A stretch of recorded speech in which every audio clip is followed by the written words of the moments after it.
there, and that's it. You.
السلام عليكم رمضان كريم. أنا إلياس محمد ومتريا لوضع الأمود كوحدة كوبدة Somaliland Football Association UK iyo charity-deeda Not Forgotten Foundation.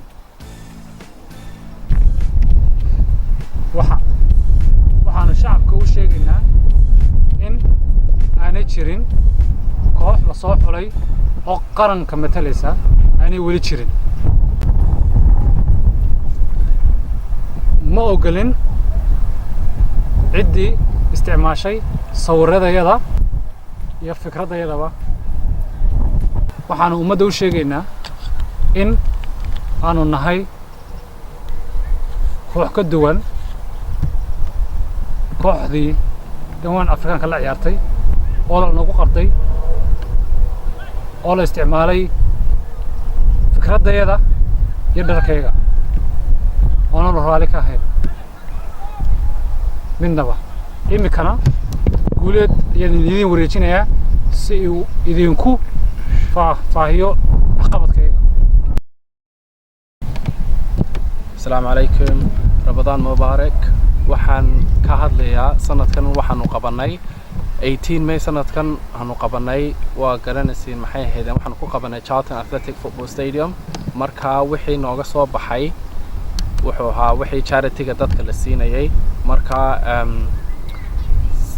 waxaanu sanadkan waxaanu feed garaynay 38 families oo cuntooyinkoogii loo qaybiyay oo bisha dhan ka saaraya oo anagu xoog dadkayga awoodeeda iyo maalkaygaba inaan wadankayga ku celino ayaan anagu u shaqaynaynaa. waxaan oo dhan u sameynanaa dawladna waxba kama rabno anagu wadankaygunba wax u celinaynaa oo maxay shacabkayga iyo maxay ahaydeen wadankayga si korran ugu qaadno. wax kalena anagu dawlad kama rabno lacag. alxamdulillaah dadkayga miskiimiinta caawan dadkayga miskiimiinta ee u baahan caawisnimo ayaan anagu caawinanaa. taasina ajir baan ku helanaa oo xagga ilaahay xaggan dadku waxaan uga sheegi lahayn inaanu ahayn kooxdii qaranka isku sheegaysay wadanka ee la ciyaaraysay community-yadan wadanka Ingiriiska aanu anagu ahayn ka duwanahay. baagna anagu maanu ciyaarin anagu waxaan ku ciyaarnaa garoomanka waaweyn.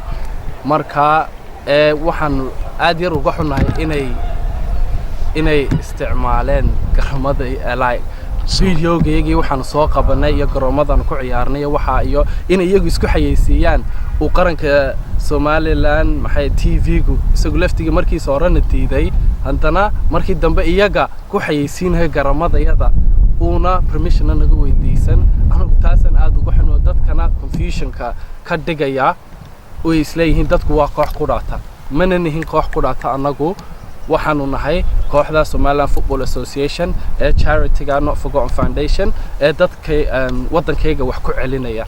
marka waxaan odhan lahaa haddaa garamadan aragtiin waa anaga Somaliland Football Association UK. anagu mana sheeganano qaranku waa wax wadanka gudihiisa laga sameeyo maaha wax Europe laga sameeyo. qaranku wuxuu ka dhashaa dhulka hooyo kama dhasho meel kale.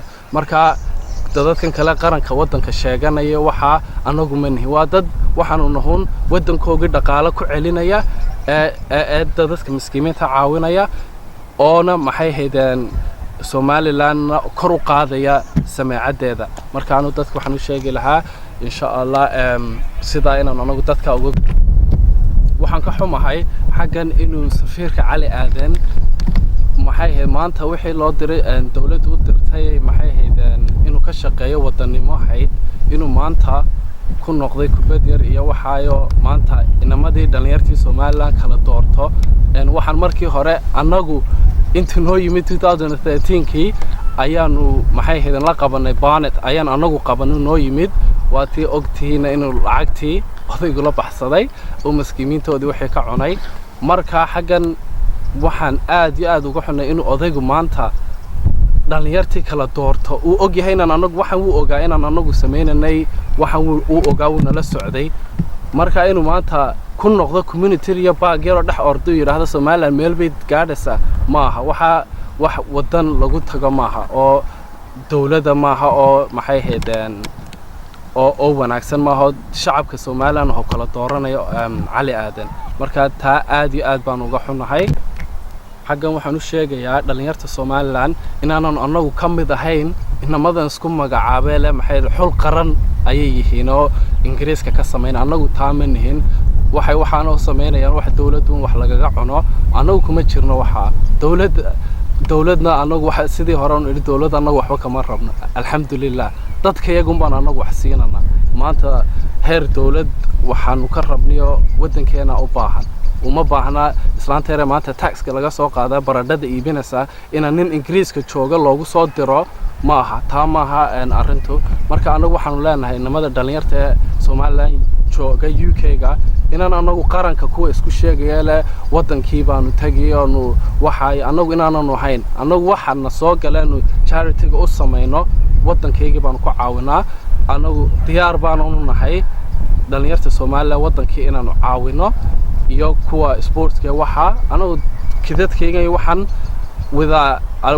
waan u diri karnaa dadkan waan ku caawinanaa oo si dad bal meel wadan leenaga arkum laakiin maanta anagu manihin dadkan lacag kaga raba wadankii oonan anagu ahayn kooxdii jacburka oo ciyaarayay dad aan u dhalanba Soomaaliland oo Afrikaanina oo ciyaarayay anagu waxaan u sheegnaa dhalinyarta Soomaaliland inaanu ahayn qadiyad ku macaash inaanu nahayn una jirin qul maxayada xul qaran inuuna jirin oo iyagu inamadeera Soomaaliland xaq u leeyihiin ina dhulka hooyo laga sameeyo xul qaran maanta ina la yiraahdo Ingiriis waa xul qaran ka jiro ma jiro taana ilinka xaq u leh oo wadankiina iyo dhulkiina hooyo joogo oo xaq u leh ina xul qaran la in sameeyo ilinka u baahan maanta kurayaro Yurub joogta inay yiraahdaan xul qaran baanu sameynanayo waxaasi maaha xaq sida waxaan oran lahaa Ramadaan Mubaarak dhalinyarta Ramadaanta kubadda ciyaaraysa waxaan oran lahaa kubadiina good luck oo markaa maxay ahayd insha Allah anaguna taageero baan insha Allah waan taageeri waxaan ka taageerin karno markaa waxaan wala oran lahaa Ramadaan Kariim oo Ramadaan Mubaarak iyo sidaa assalaamu calaykum